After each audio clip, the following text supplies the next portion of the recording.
Donc oui, ben la disponibilité, l'écoute, le temps de réaction aussi rapide, quand il se passe des événements non attendus comme ceux que je viens de citer. Et puis bon, ben, la passion, le sourire, tout ça. Je suis professeur de français à l'école Hôtier Internationale. Dans la section internationale de l'école, j'enseigne le français comme langue étrangère.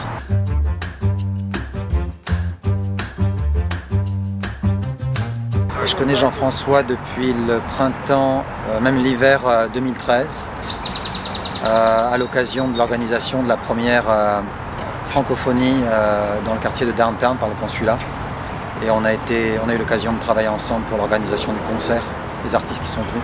Je l'ai vu très actif, notamment dans le domaine musical, parce qu'il a travaillé avec certains cadres de l'école, notamment dans la venue d'artistes français du monde de la musique, à plusieurs reprises. Et je sais qu'il connaît sa passion pour la musique, et donc il a réussi à amener avec succès le fait de les faire venir à Houston pour qu'ils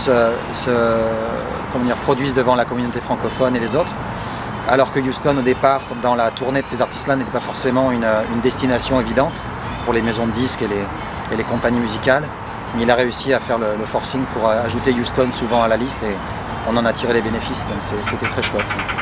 Je le connais surtout dans le domaine dont je viens de parler.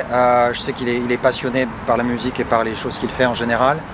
Je le sais aussi très, très réactif par rapport aux événements qui peuvent se passer dans la communauté francophone. Je pense notamment aux événements climatiques qui nous ont affectés ces dernières années.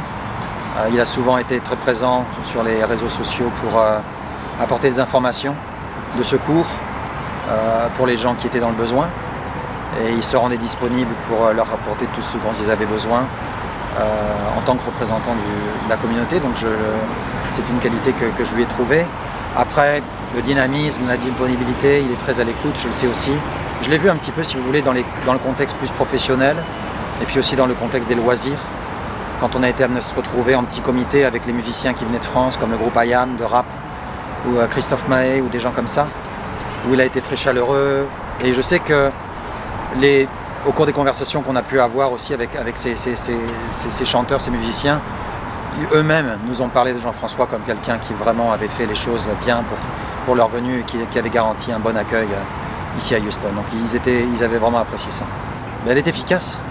Moi, dans les j'ai eu la chance de ne jamais avoir eu besoin des initiatives mises en place par lui et les gens qui travaillent autour de lui, parce que j'ai pas été inondé. Dernièrement, en février, l'électricité, enfin il n'y a pas eu de dégâts à la maison, si vous voulez, mais je sais par ces annonces multiples, par voie de courriel, par voie de messages en ligne, que ces initiatives sont là pour aider les gens dans le besoin. Et donc, si vous voulez, c'est rassurant, même si on n'est pas directement affecté, c'est rassurant de savoir que c'est là au jour le jour. Qu'il continue son action pour la communauté de Houston, parce que je sais que ses services ont été très appréciés par les gens qui habitent ici, qu'ils soient nouveaux ou qu'ils soient là depuis longtemps.